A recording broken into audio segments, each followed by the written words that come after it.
Okay, so welcome everybody. Thanks so much for joining our improvement review for the College Career and Civic Readiness Network of Deeper Learning Organizations. We're super excited to have the team from Envision share what they've been working on with their improvement work and to pose a question/dilemma for feedback and conversation. So we have a really awesome, big, diverse group here today. So just to get us going so we know kind of who's in the room, I would love it if we could just do a really quick round of introductions, just literally your name and your organization would be fantastic.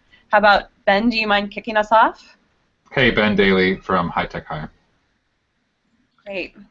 And Carly, how about we'll go to you? I'll just call people off.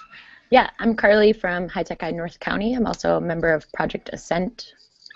Great. Daisy? I think Daisy's muted and frozen, so we'll come back to her. All right, how about Gaby? Hi, folks. I'm Gaby. I'm the college counselor with Envision. And I'm a teacher here at City Arts and Tech. I teach English. I'm Brittany. That's my name. Hi, Brianna Wynn, principal at CAT. Nice to see you guys. Great, thank you so much. We have Ryan Gallagher, our illustrious tech expert and improvement facilitator extraordinaire that I just introduced for him, and Matt, next. Oh, I think you're muted.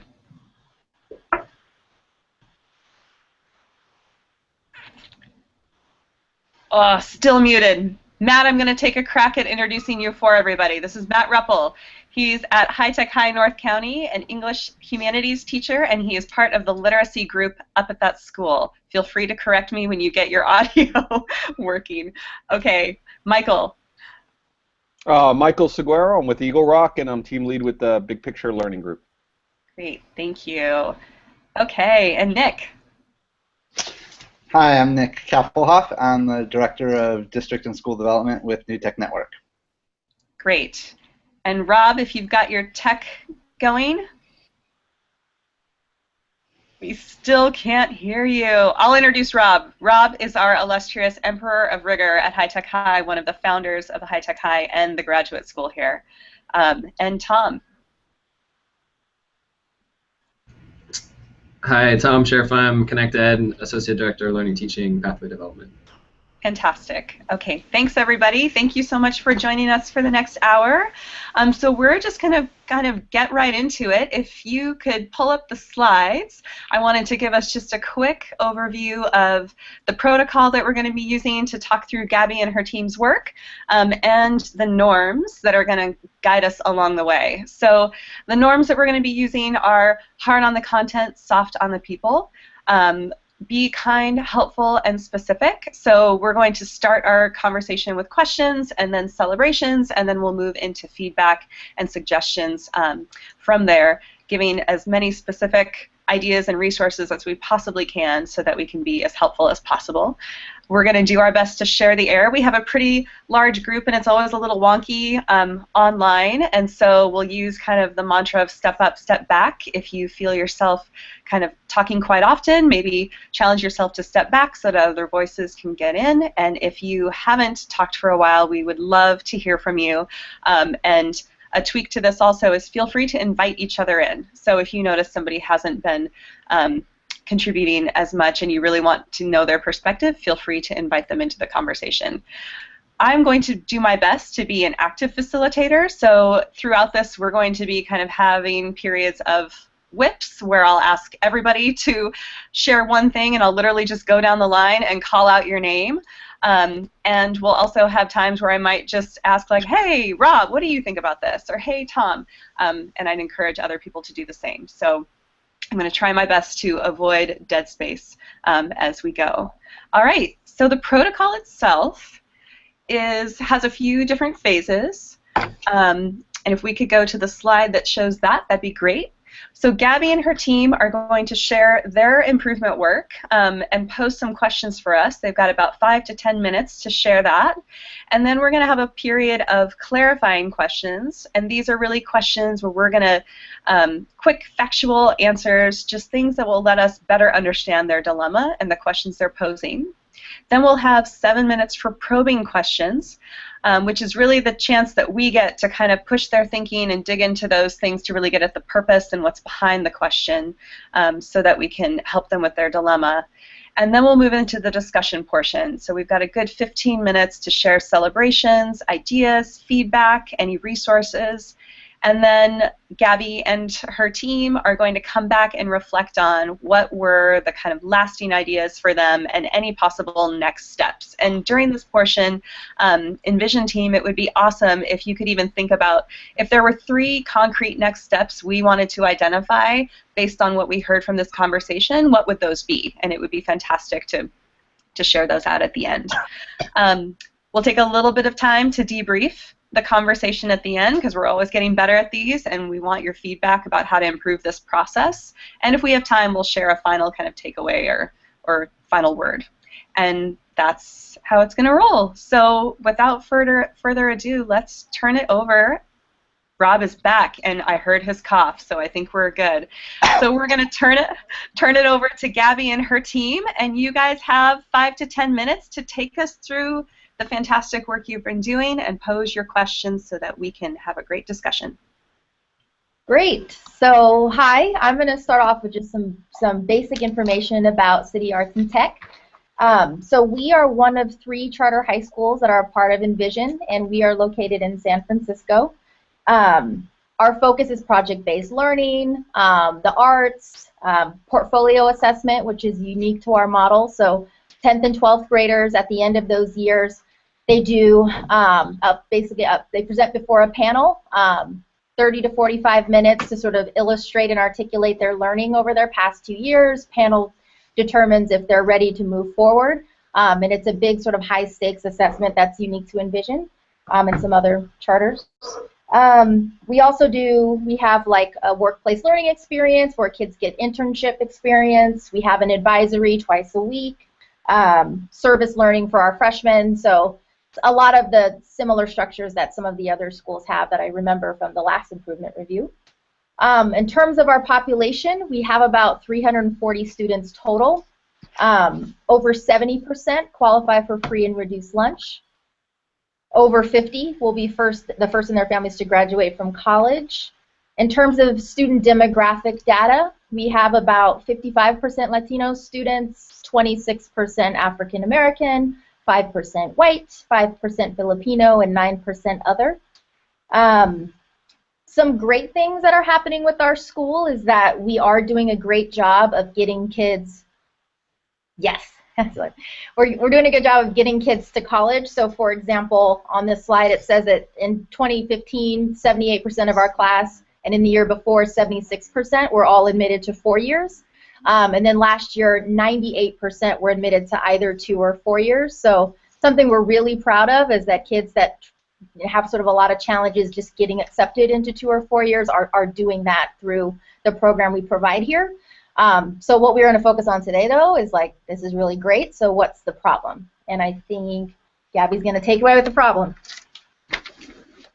Great, thank you. So, so our question and our dilemma is really like, are we really a college prep school? Yeah, we can get our students admitted, but our data is showing that the majority of our students are actually required to complete 1 to 3 semesters of remedial courses in math and English before the start of their fall semester. We have low retention rates, and that's mostly based on qualitative data, empathy interviews, conversations that we have with students that come back and visit us, come back and ask for help. It might look a little different. Sometimes it's a reverse transfer. Sometimes it's just whatever it is. The situations kind of vary, but the reality is that our students aren't being retained and aren't actually completing their college degree. And then there's also the summer melt. So that's kind of attributed to, again, a variety of different factors. One in particular that we've noticed is ever since the California State University system implemented early start, a lot of our students that are required to do early start in the summer either don't actually go to the early start classes and complete it, or they take the class and they don't do well. So that's kind of feeding into like the low retention rates. A piece of qualitative data that we wanted to share. This is part of an essay that one of our students, one of our alumni, sent, and I can just read it. Well, I guess I'll highlight a couple of different things on there, but The student talks about how at the end of his first quarter, his GPA was a 1.8, and I'm going to read, almost immediately I recognize a problem. No state school system would ever end a term without cumulative finals and midterms. At our high school, we never had such things. Projects were our finals. They required no studying, and my evaluation was compared to people who clearly didn't want to be there. The only reason 94% of the senior class of 100 students had made it to college was because the curriculum was geared for the lowest common denominator. A person confused about the values of school, having no real passion for learning, and was simply grinding away until it was all over. The system was made for such people to be able to get into college, not exactly to be able to flourish within it. And so we recognize that this is one student and one testament, but it actually speaks very loudly to what we're doing. And if even one student is feeling that way, then there's always room for improvement, so really looking at that. The next two slides are sort of about kind of to explain the remediation and the program. So we have a strong partnership, and a lot of our students actually end up going to our local community college, which is City College of San Francisco. And so this is their English credit program. Students will take the placement test. We actually invite City College to come here and test their students here. So the lowest is on sort of the left-hand side, which is English L, and then college level is towards the right-hand side, the English 96 plus 1A or English 1A. And so from our classes, we've sort of pulled the data from 2014 and 2015, and you can see that it's roughly in the 81 to 83% that are being placed into English 91 or 92, which is meaning that students are having to take 1 to 2 semesters of remediation in order to follow that English program towards transferable and college-level English courses. The next slide shows our math placement for our students. Similar thing, they have sequence, a course sequence that comes from those placement examinations. From 2014, 92% of students were needing 2 to 3 semesters of math remediation, and in 2015, 89% of students needed that. And so, again, it's something that we've noticed has impacted our students and the amount of time that they take at the community college to actually be able to transfer out. So with that, and understanding our dilemma, we created our aim, and so there's sort of two different goals. The first one is that by the end of the 15-16 school year, we're going to decrease the percentage of our students who need remedial math and English.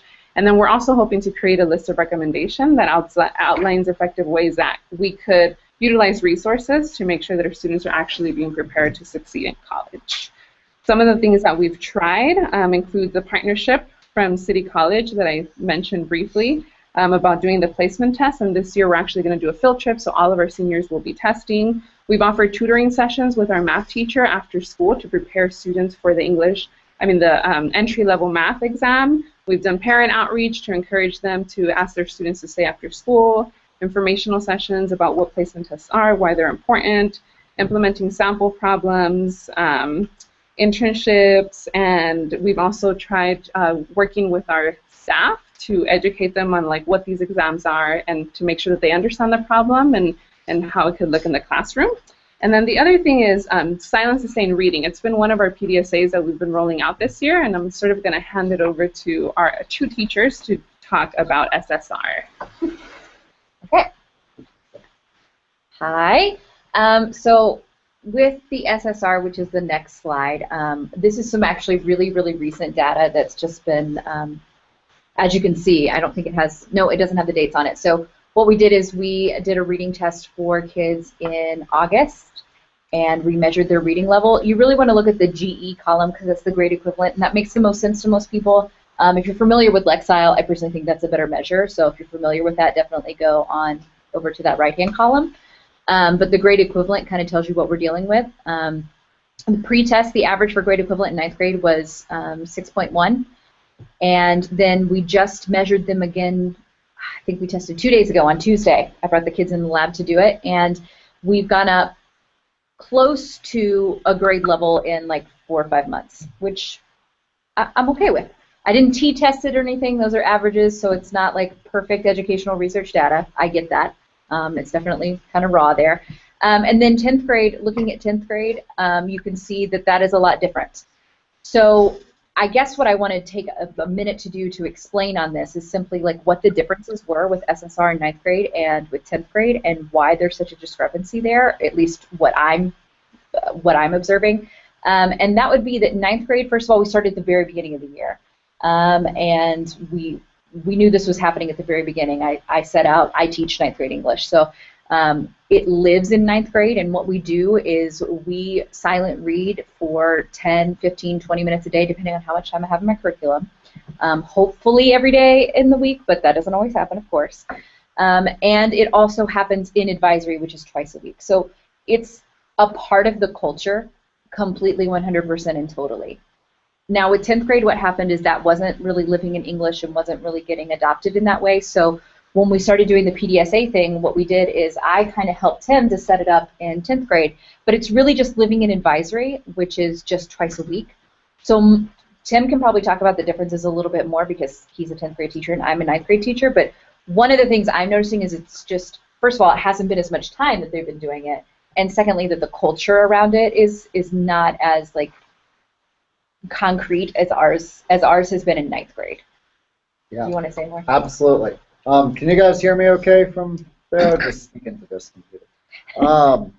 Yeah, so I'm a big believer that the most important week of school is the first week, and the most important hour of school is the first hour. So I think what Ms. Pratt was saying about starting in the beginning, there's a value in that we didn't have in 10th grade. And I think one of the major takeaways from I'll wrap it up quickly, from this this conference, the program that we've been part of, was the inspiration to serve as a catalyst to bring this SSR into 10th grade. Because coming back from the last conference, that was really a sort of a resolution I had that we're going to start it, even though it's not at the beginning of the year. We're not going to wait till next year. So yes, advisory only happens twice a week, and we only do SSR one time, one of those 2 days. The others has some time spent in vocabulary building, which is helpful, but not exactly the same. So I think getting it to live in English class more and getting it there from the beginning of the year will make much more of a positive difference next year. But even within just the advisory, we've had some good achievements, not reflected in this little data table here, but other data is encouraging. But I'm not sure, are we out of time? Should I? Okay. Yeah, we're out of time. So we're just going to sort of skip over our emergency questions and go into our focus questions. So we have 3 focus questions. The first one is, if our aim is to reduce remediation, what additional data can we use, or what should we be thinking about? Our second focus question, what additional interventions can be implemented to increase college readiness, both academic and social emotional? And the last question I added just from an administrative perspective is what structural or master schedule changes can we make to support all students, particularly our high-performing students? At CAT, we do a much better job of scaffolding within the classroom and partnering with our learning specialists to support low-performing students or students with learning disabilities. We have about 21% of students in special education at CAT. We don't do as well of a job at offering really rigorous course options for our students. So we don't have a ton of AP classes or anything like that. So what can we do structurally to provide a balance of support and real rigor? And that's it. Great. All right. Thank you very much, everybody, from Envision. So let's move on to the next step. And are you guys hearing the echo that I'm hearing? Yes. Okay. I think that helped. Thank you, Ryan. Okay, so let's go ahead and to the next slide, and we'll come back to the focus questions slide. So this is our time then where we can ask clarifying questions. We're going to take about 5 minutes for those of us in the room to ask any questions that, again, brief factual answers. The purpose is really to help us better understand the context of the group's work and the questions that they want us to dig into. So an example is how many students are engaged in the silent sustained reading that's happening. That would be a great clarifying question. And for those folks that are joining us in the G+ community, we would love to have your questions as well. If you just go to the Q&A little tab in the upper right of where you're viewing. You can actually chat your questions in as well, and we'll make sure that those get in here. So for us to get started, let's just use the chat window. And as questions emerge, please just chat them in, and I will call on folks to voice their questions as we get going. So we'll take about 5 minutes for this, and Carly is getting us started. So Carly, if you want to unmute yourself and ask your question, that would be fantastic. Yeah, just for clarification, I started looking at your emerging questions, and I'm curious, are students on like different educational tracks, or is there a tracking system at your school for students? So we don't have a tracking system. We've actually, I mean, this is the first year that we deblocked, but we follow the same sequence. All of our students, our graduation requirements are aligned to A to G requirements. So every single one of our students sort of takes the same course sequence.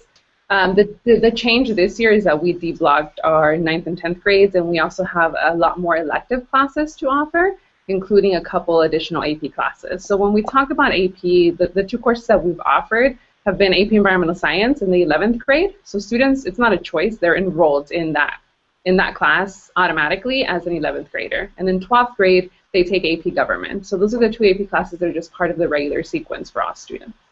Great. And Matt has a question, if you'd like to unmute. Oh, we still can't hear you, Matt. I'm going to ask your question for you, and we'll see if we can figure your tech out. So Matt asks, what percentage of students went through the CCSF system? We have about 30% of our students, well, it ranges between like 20 and 30% of our students that end up matriculating at a California community college. The majority of them go to CCSF. Some of them will go to Skyline, a couple other ones, but they tend to use the same, they travel with their placement test results from City College over to a different community college. Great. And Rob, if you want to unmute yourself and ask your question. Let's see. We can hear you.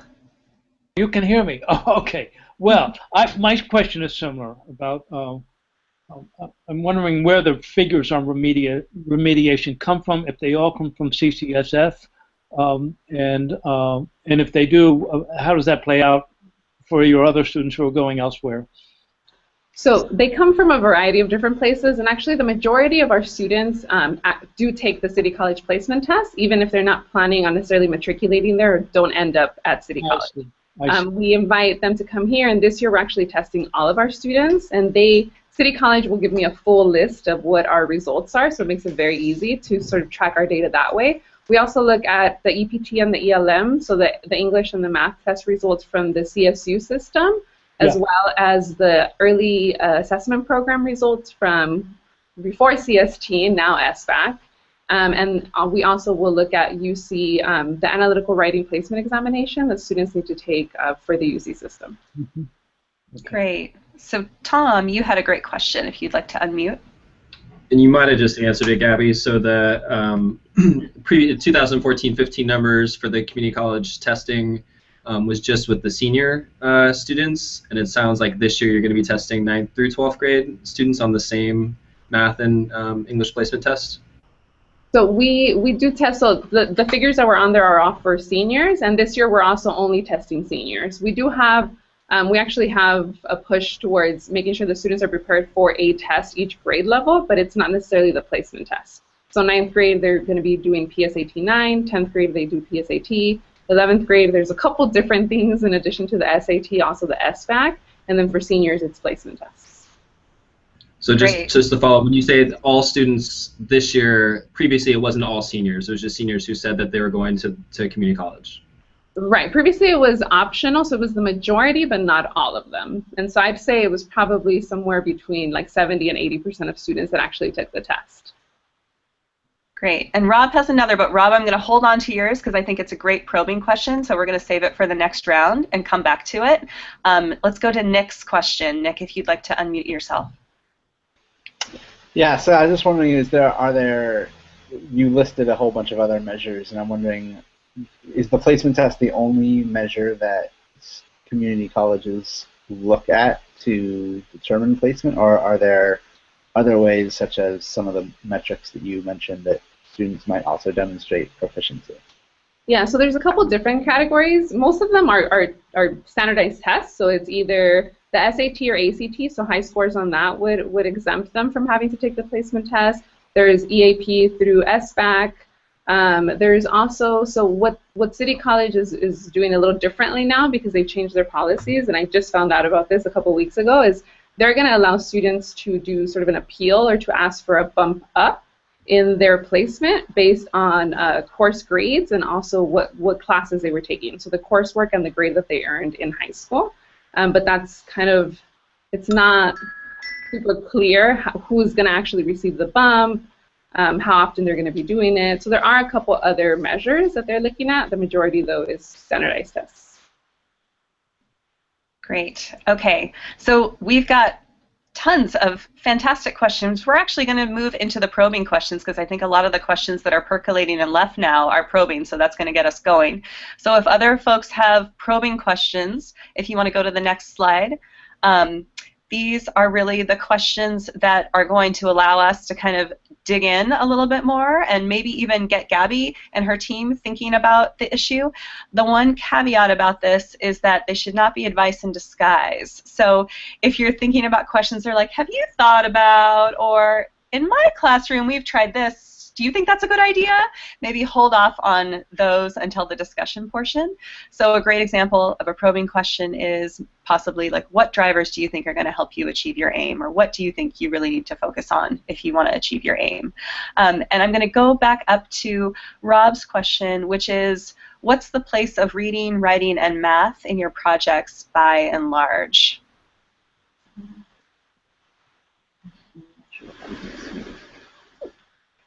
Can he clarify, or just a little more clarity on the question? Like, sure. Yeah, Rob, come on in. Yeah. I'm thinking about, you know, you're doing SSR as a way of kind of addressing this issue of the need for remediation. I'm just wondering where else in your curriculum students are doing reading, writing, and math, and I particularly linked it to projects because you had said earlier that you were a project-based learning school. Got it. Okay. So I think the SSR, it has like a twofold sort of purpose. So one is like to just get kids reading more and to sort of remediate, I guess, in that way to get them more practice, but it's also a culture piece.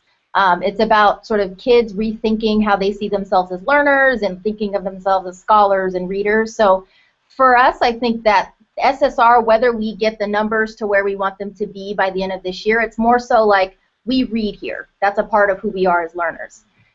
We also offer like reading lab to all of our incoming freshmen who score poorly on the placement exam.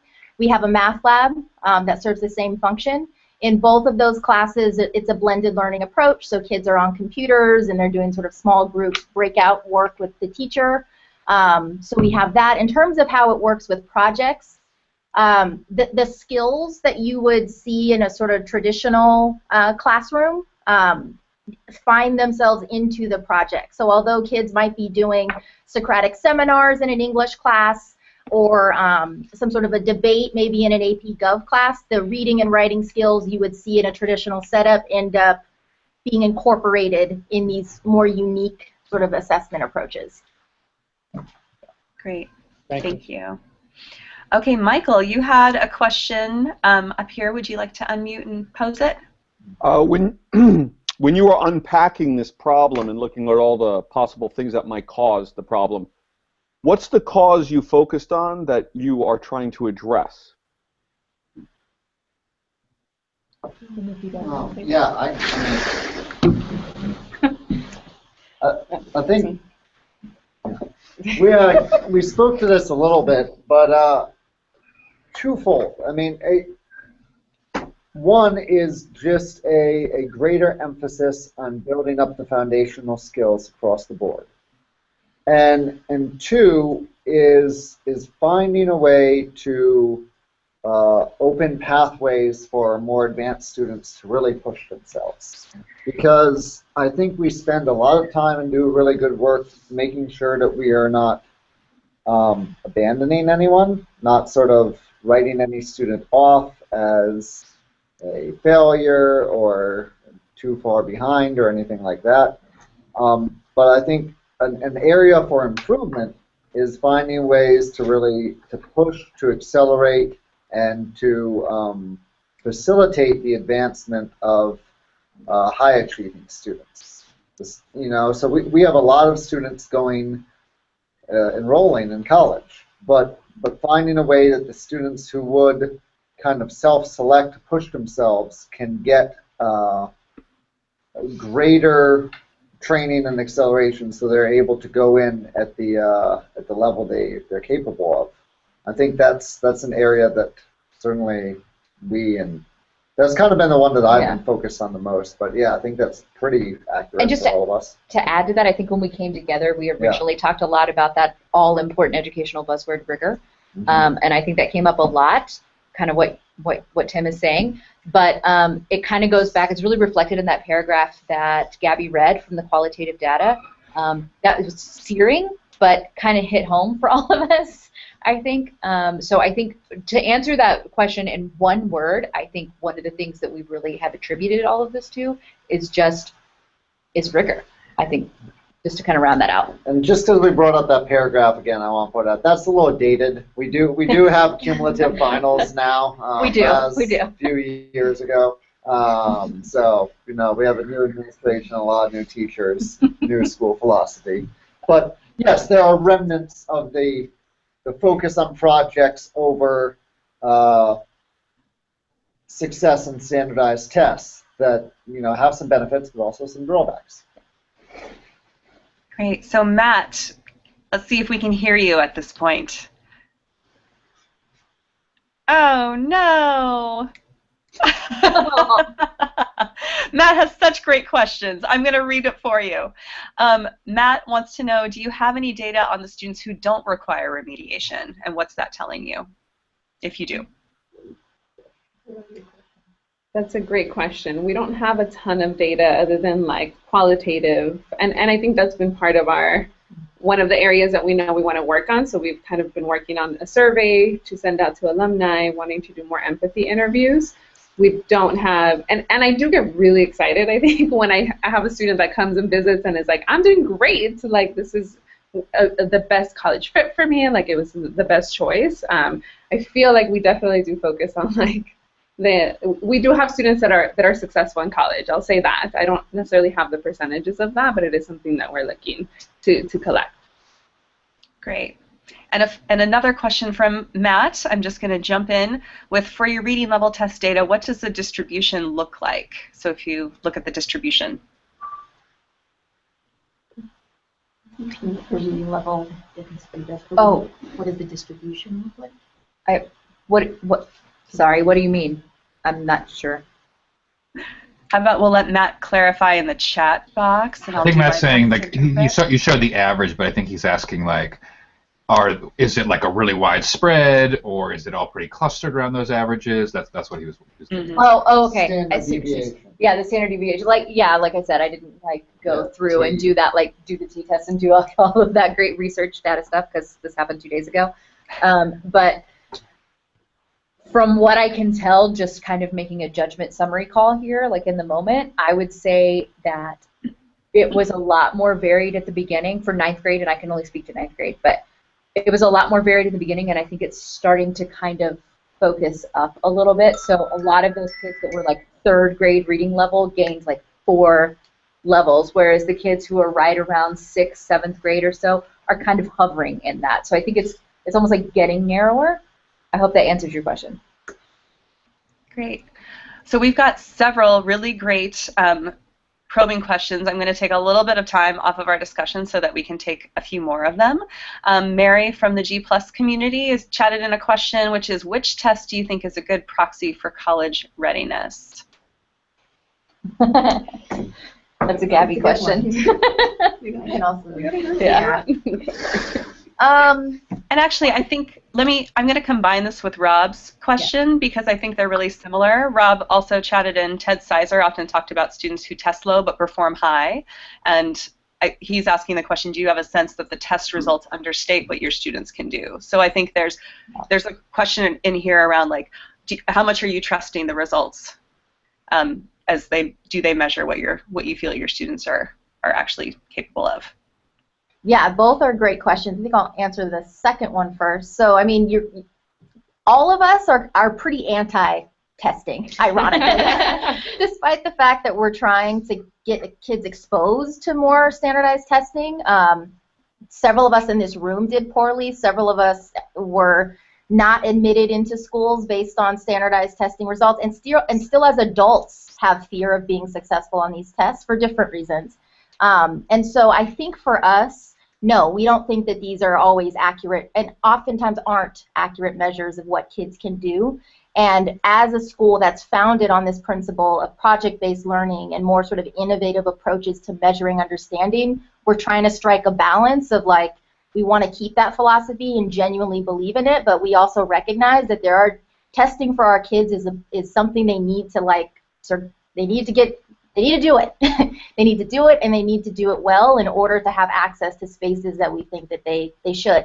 So we're still wrestling with that. In terms of, like, all tests are not weighted equally, and I think that that's an important question. I do think some tests are better than others.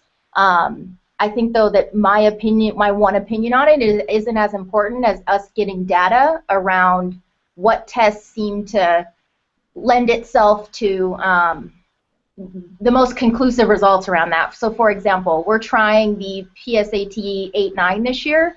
We want to see sort of what that data can tell us.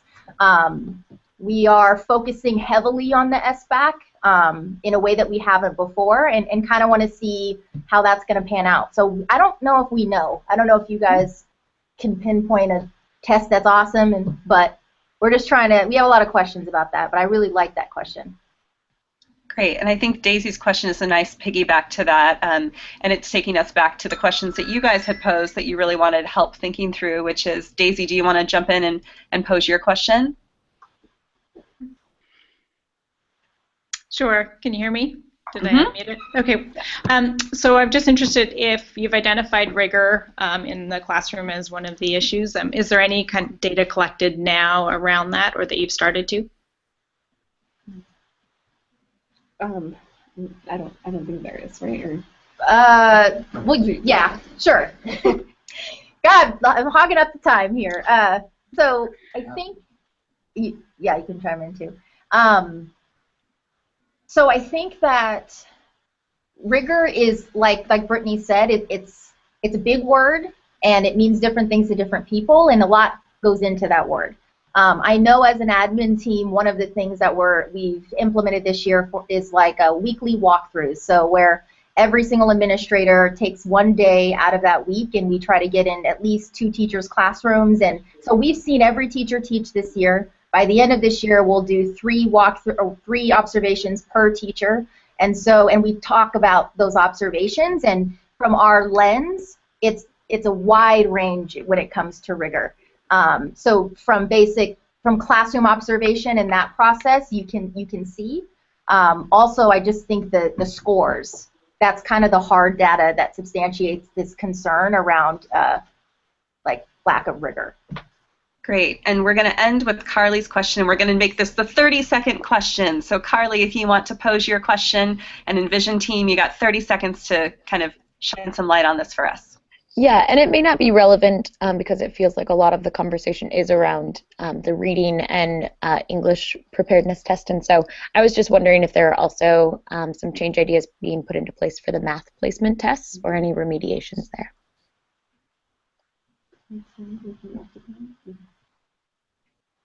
So, I mean, in terms of math, so one of the things that we've been doing is working with our senior, well, he teaches pre-calculus and AP calculus as well, and so he's received a lot of the documents from the CSU Math Success, a website that has a ton of resources, and so what his focus is this spring semester is on Wednesdays, we sort of have those internships, and his classes are mixed, so he has a couple of juniors along with seniors. So on the days that the juniors are not going to be there because they'll be starting their internship this semester, he's going to be focusing solely on sample problems and test prep for that exam, which is largely around that math piece of it. And I think, like, when it comes to both of the remediation exams or the placement tests, we're actually spending a little more time in the math because in terms of 12th grade at least, we're spending more time in the math, and there's more material out there for us to help students prepare for the exam.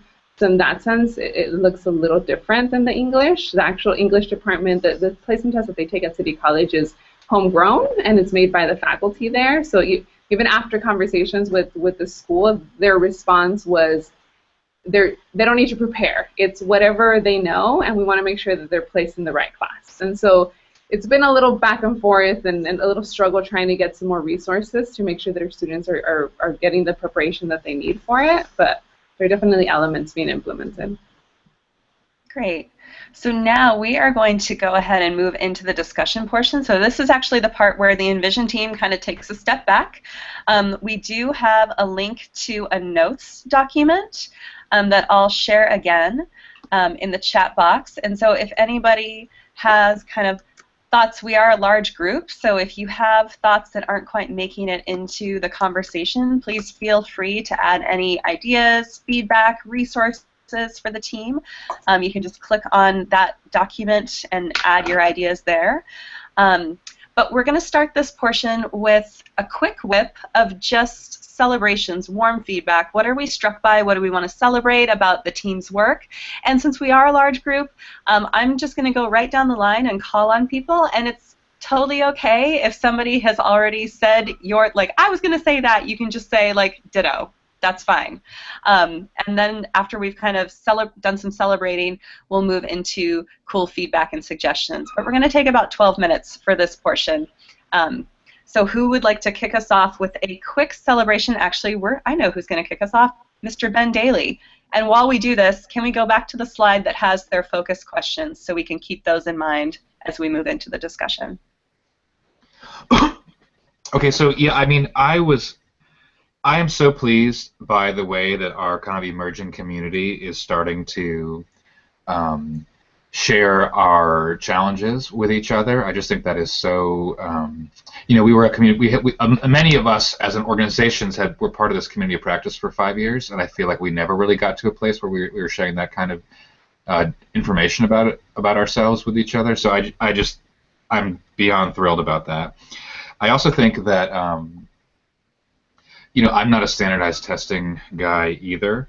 And sometimes the testing conversation can feel a little bit disheartening, kind of coming from a progressive or constructivist perspective, which people could disagree with that or not. But and I really think that this issue of whatever we think about tests, how students are doing on these placement tests, it really affects their future. So I have kind of really shifted my thinking around this in the last couple of years, because just knowing that if our students get placed into remedial community college courses or at CSU, wherever, it's like they're never graduating from college. Like, that's just the reality. And so, which we can all criticize the system the way it is, but I just really think that there's something very powerful there, and I'm very excited actually offline to kind of pursue this conversation further with you guys, because I've got a lot of thoughts about things that I'm interested in us trying to work on here that I think you guys might want to work on, as well, possibly in your spot. So yeah, that's it for me. Awesome. Great. Thank you, Ben. How about Carly? Yeah, I want to kind of mimic a little bit of what Ben's saying about the idea of a really lofty goal of trying to get more of those students out of that remediation. And I've also been part of some research in trying to do that, because students that place into remediation math are almost kind of taken off the track of going into STEM fields. And so I think it's great to see them trying to change that. And the other piece that I really love kind of hearing them say is that even though they are trying to change some of these testing data results, that they're not losing the vision of some of their project-based core and their values that they're holding as a school. They're trying to kind of implement these things together, and I think that that's a really interesting challenge to have as well, and try to keep those cultures the same. Fantastic. Daisy? What struck me as just the number of things that they have put in place and are moving forward with, I think, is phenomenal. Just the reaching out to the colleges around what the test looks like, the reading across in the beginning to test, and implementation in 9th grade about their reading strategies. I think that's a fabulous first start. Great. And Matt, we're going to try again, but if we can't get you, please go ahead and chat in a celebration, and I will read it to the group. We can come back, but if you want to try to speak, go for it. Oh, thwarted again. Okay, we're on to Michael, but please, Matt, go ahead and chat in your celebration. I ditto all the various things that have been tried. On one of those slides about what we've tried, the rich variety of efforts that have been made, I know that's like a tremendous effort to do all those things. And in particular, I really also love the degree to which you've all analyzed the SSR initiative, how you've been really analytical and thoughtful like scientists about its differential application. Great, thank you. Nick, you're up. So, yeah, I just would echo Ben's comments on sort of the access piece and just, making sure that kids, and I also applaud Kat for even, for also addressing that and sort of why, it's part of their why for this work. I really like just the fact that you're able to zoom in on a focus, and that can be hard unto itself, and say, hey, this is a really clear thing that it's a huge bottleneck for our kids in terms of their college access. And the other thing that I appreciate is just the efforts that you're making to just really try to understand where your kids are at in terms of literacy, and that is really important. And a lot of schools can sometimes overlook that and say, hey, we need to know exactly where our kids are, and that's to be applauded. Great. Rob, you're up. Okay. I ditto to all that's been said around the efforts, the questions you're asking, the analysis you're doing. I was particularly appreciative of the fact of the qualitative data that you shared, and the comment from one of your graduates, which was a pretty hard-hitting comment, and I think that we all sitting in this room can put that in perspective. And yet, I thought it was both courageous and open to make yourselves vulnerable in that way to the group, and to be looking for the grains of truth in that comment. I really appreciated that. Great. And Tom. So having taught at CAT for 5 years, that comment probably hit me hardest. And I think. So I really want to appreciate the team for just being so intentional of thinking about leading indicators for college persistence and success, and especially in the thinking that you're doing with 9th grade students about that placement test. We also struggled with collecting more quantitative data about college persistence and success of our students. We felt like we had really high expectations for them. But it was the qualitative things that I carry with me. So a student that I'm still very close to went into foster care while I was his advisor. He did a phenomenal job defending a pre-calculus problem during his senior defense, and really demonstrated a sophisticated understanding of the unit circle.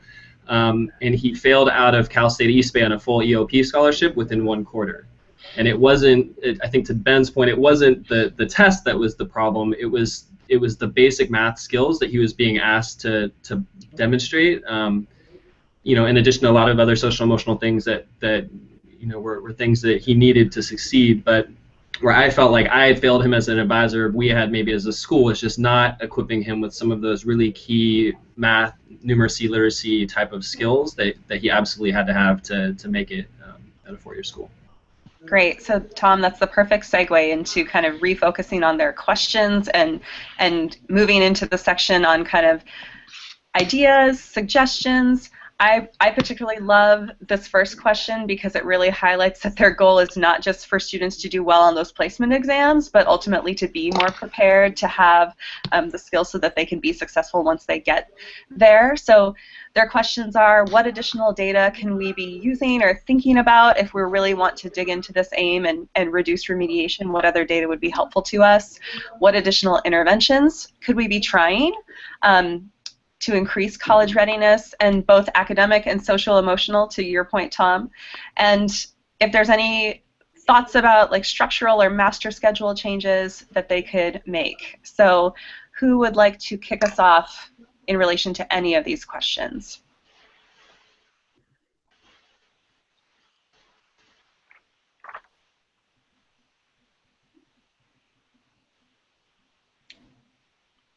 And I might just be brutal and call on somebody if nobody jumps in real quick.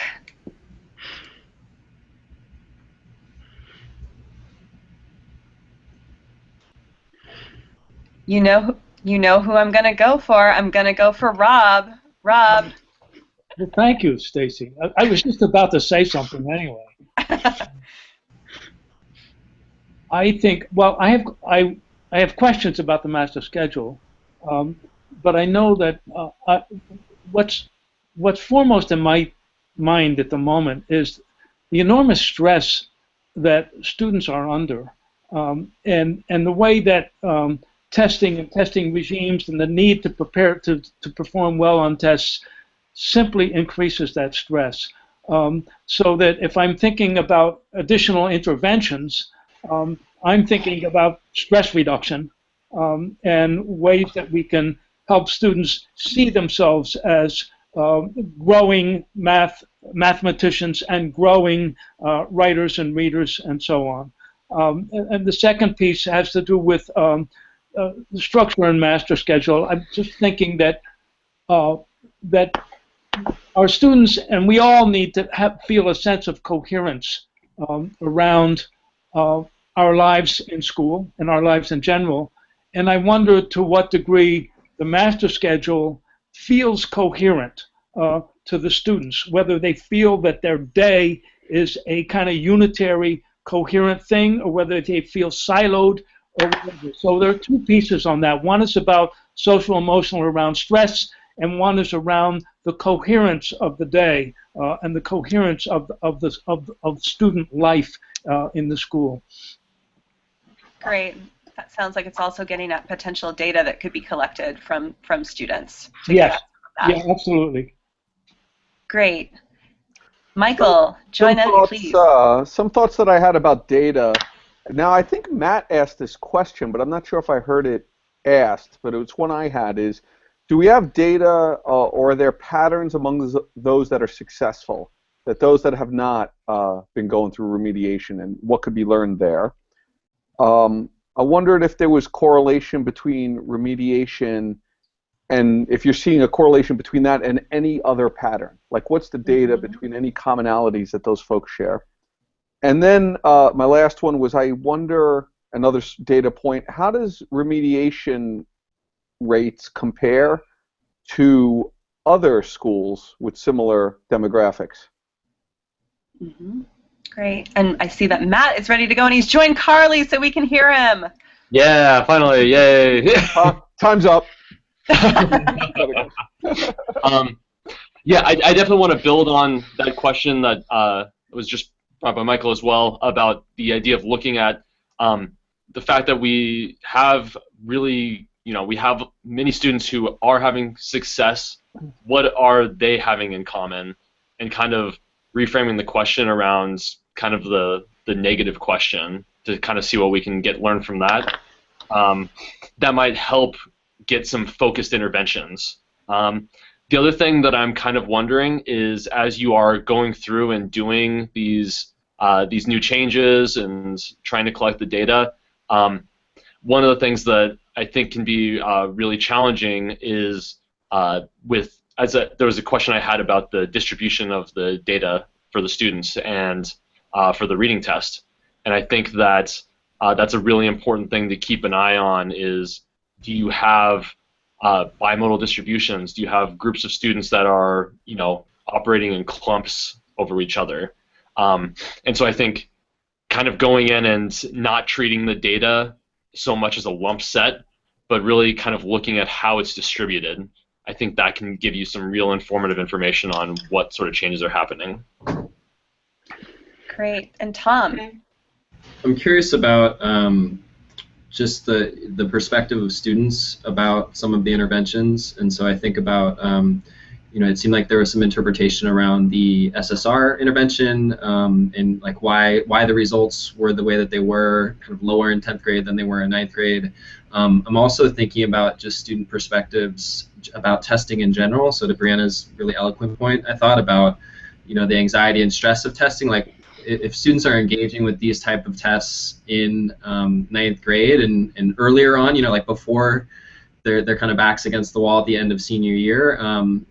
How can you learn about their perspectives with those tests and their level of comfort in taking those tests, both academically and social emotionally. And so I just wonder about empathy interviews specific to those interventions or surveys or other ways to collect that student voice about some of those key interventions.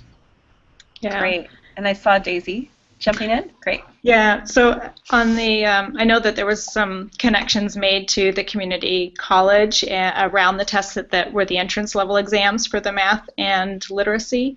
And this is a question probably more for Gaby, but I'm curious about from being able to look at those tests and bringing those back to the teachers, are there things around there where aspects can be embedded into projects or more targeted forms of prep for that in order to boost students' confidence of, yes, when you come across this, you'll be able to see it? Great. And we're going to take one more minute for discussion because we've got a comment from Nick, then Rob, not Rick, then Knob. Okay, Nick. Go, you're up.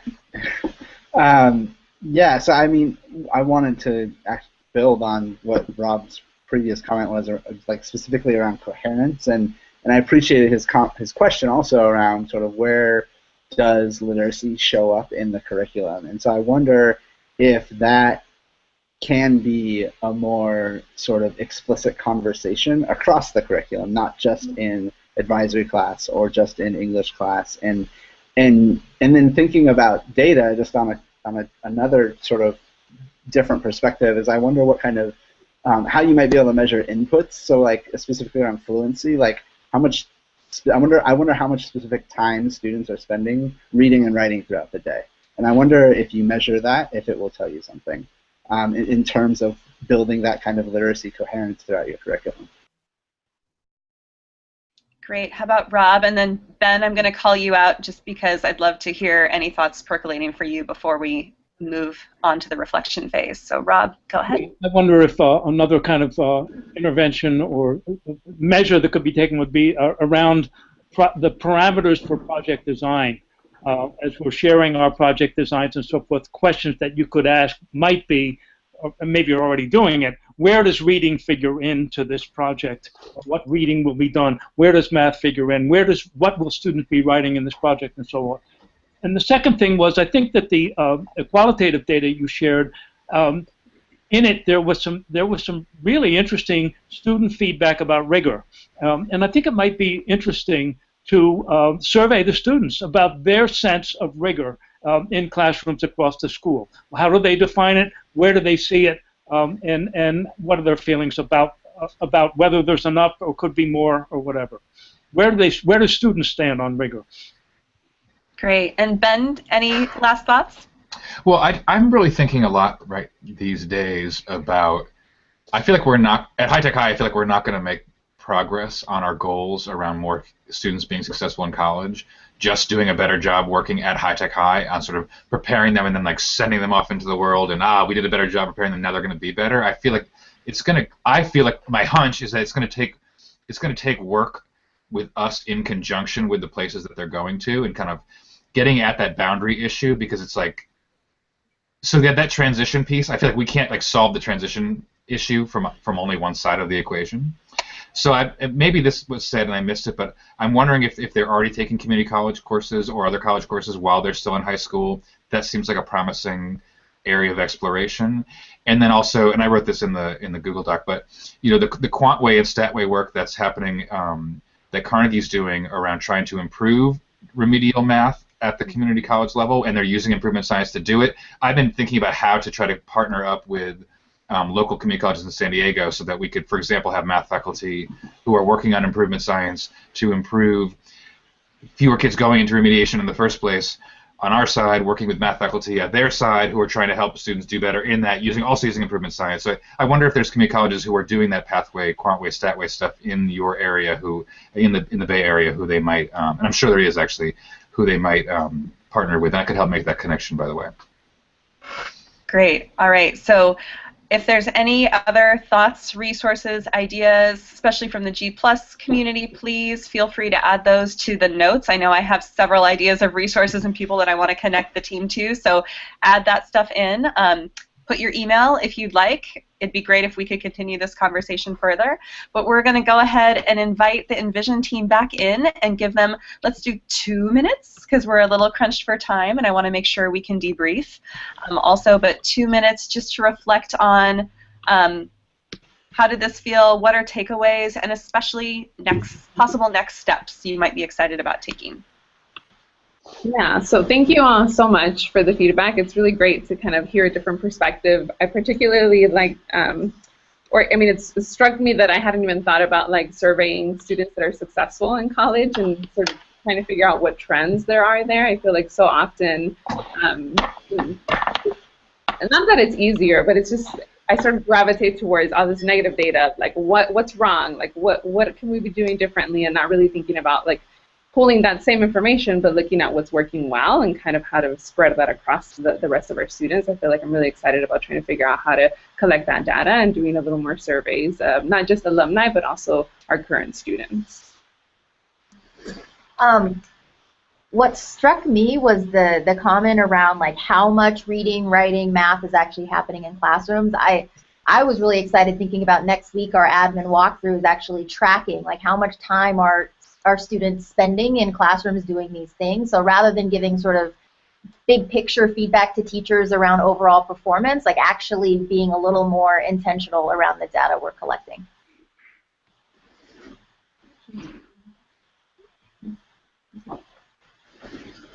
I'm really excited for the next session. I feel like this last session inspired some positive changes that I've been really happy about. It's definitely inspired some more thoughts about what we can do different next year, and I'm looking forward to sharing more of the nuance and to hopefully getting inspired to come up with some more changes. And I also really just enjoyed like I feel like you guys really answered for us like what other data can we be looking at. I thought that question was just really thoroughly answered, and I appreciate that, especially the part for me as a teacher, like really asking the students about like, so what do you think about the reading that we're doing? I mean, mostly I'm just like, do this thing, you know? So I'm excited about just really asking that, even if it's in a casual way. Okay, great. So we're going to take a few minutes now to debrief this whole process. I think Envision, you did a fantastic job of kind of giving us a lot of information and context to dig into your questions, and you gave us 3 pretty meaty questions. So I would love for us to kind of take a step away from the content of what we've been talking about, and this is really a chance to just do some sharing around how did this experience feel in terms of the protocol. And so what worked about this? What could we tweak or improve? Did this feel like a meaty question? I'm going to just do, again, a whip. And we're actually going to go the opposite direction this time. So we're going to start with Tom and go from there. So Tom, how did this feel to you? Pros, cons, meaty question, what do you think? And feel free to pass. Great, appreciate it, more than last time where I think we had way too many things contextually to make sense of, so I like the focus on the one team. I thought all 3 questions were great, and I like that there are different entry points for people into the conversation. I wonder if we went deep enough into any of them to be useful to the team or to our own thinking. Rob, how about you?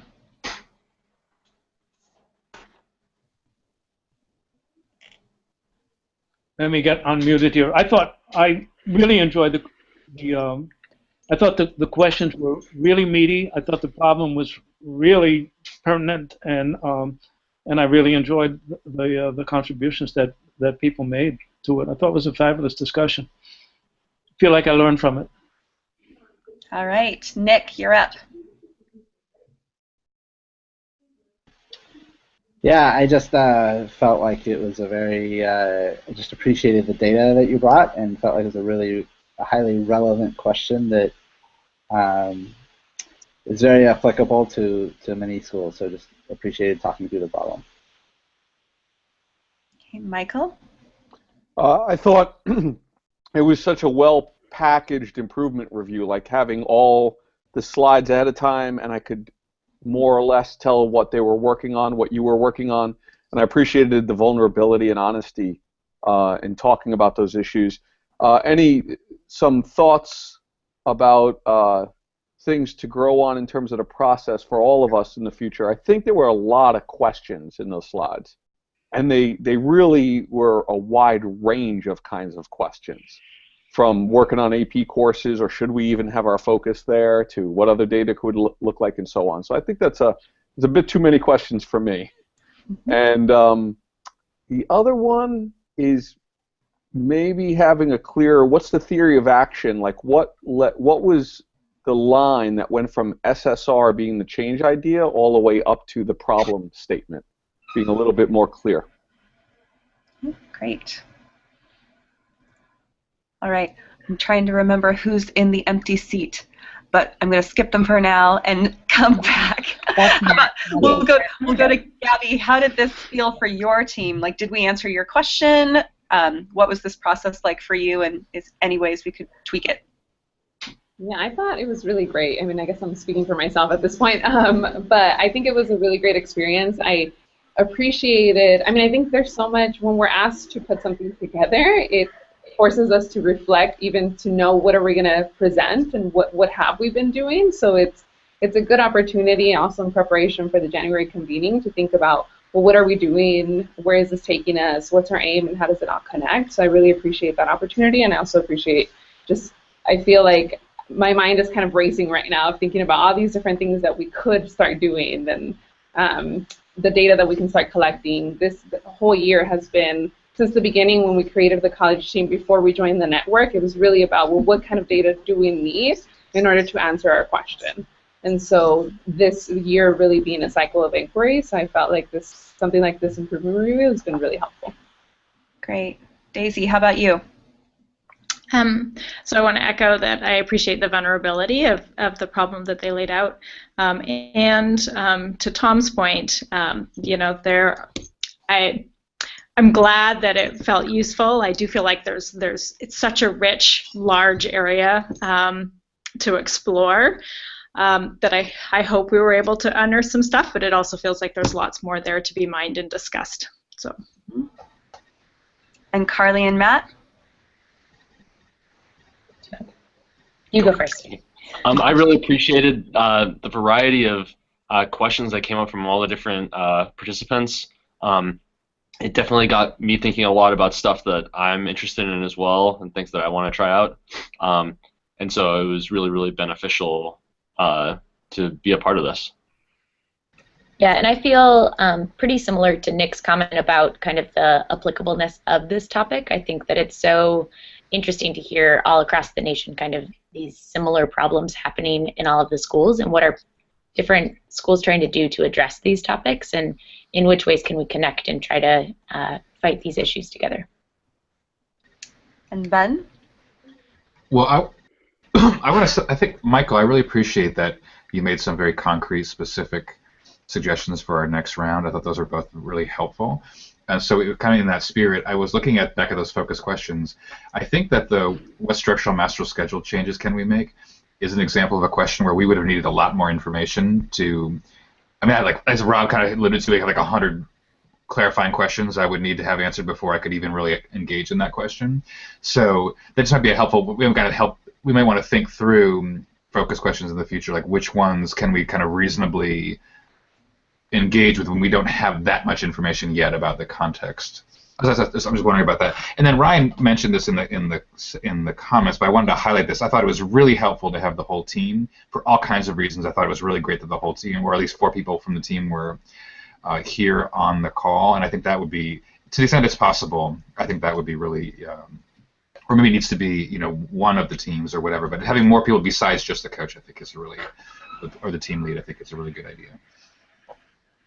Yes, I agree. As a facilitator, I really loved having the whole team here, and I also really want to appreciate Rob and Carly and Matt for joining us, because even though they weren't part of our initial launch. I think they bring a lot of expertise to this particular topic. So as a facilitator, it was really helpful to me to have your guys' questions ahead of time so that I could kind of reach out to people that I thought could be great resources to have in the discussion. So I was a little worried that it was going to be too many voices, and I think I really appreciated it, actually. I thought it was great. So I wanted to just highlight, again, thank you everybody for a great conversation, great suggestions for things we can tweak for next time. Next up is big picture. Woohoo! So Michael, I think you should consider this an official invitation to invite the whole team. Bring the whole team. Will do. In fact, I may not be there. I'll just have them come up. And so we had actually originally scheduled these from 3 to 4:15, but Gaby had requested that we do this one from 4 to 5:15 so that her whole team could join, and especially the folks that are classroom teachers. So why don't you, Michael, let us know if you would also like to bump it to from 4 to 5:15, because I feel like if we're going to be able to get a whole team here, that might be worth us doing and just shifting the time for those, but we're really looking forward to that. A couple just heads ups or reminders for team leads. We're really looking forward to seeing you guys in a week and a half. And there's just two things that that we would love from you by this Monday, which is your data dive slides. If you have any questions about those, please reach out to Daisy, Ryan, or I. You already have a slide deck in your team folder. There's links actually in this presentation, and so we can put the link to the slides right here so that if you just feel the need to click on those links and see those things now, you can do that. And then we are going to have a round of improvement reviews at the January convening, and we're really excited about these because these are going to be slightly different because they're not going to be the team leads presenting the work. They're really supposed to be kind of focused on one particular school's or team within your team, their work. And so we're hoping to kind of dig more deeply into the concrete details of what's happening with the improvement projects. So if you haven't already, please reach out, get kind of somebody on your team ready and going with the improvement review. We've got some models, some instructions for what to prep, and you've got a great model here with the slides that we just saw. So again, if you have any questions about that process, then please reach out to Daisy, Ryan, or I, but we would love to have those slides by Monday so that we can reach out to experts and start inviting people, outside folks, to join us for those as well. A final thing is that we do really want to have more shared facilitation at our January event, and so one of the pieces of feedback that we got from you guys in particular when we sat down was that it'd be great to kind of know what the agenda is ahead of time and what pieces you guys can be facilitating with your teams, so it's less kind of us directing the whole large group. And so we're going to do some of that. So we'll be sending out an agenda at the beginning of next week. And we're going to highlight in particular places where we would love for you guys to really take the lead and be able to work with your group. We'll create some protocols that you'll be using with them. And we'll send those out early next week so that there's time for you to get in touch with us if you have any questions. And we'll kind of connect about all of that before the event. So thank you again, everyone, for joining us.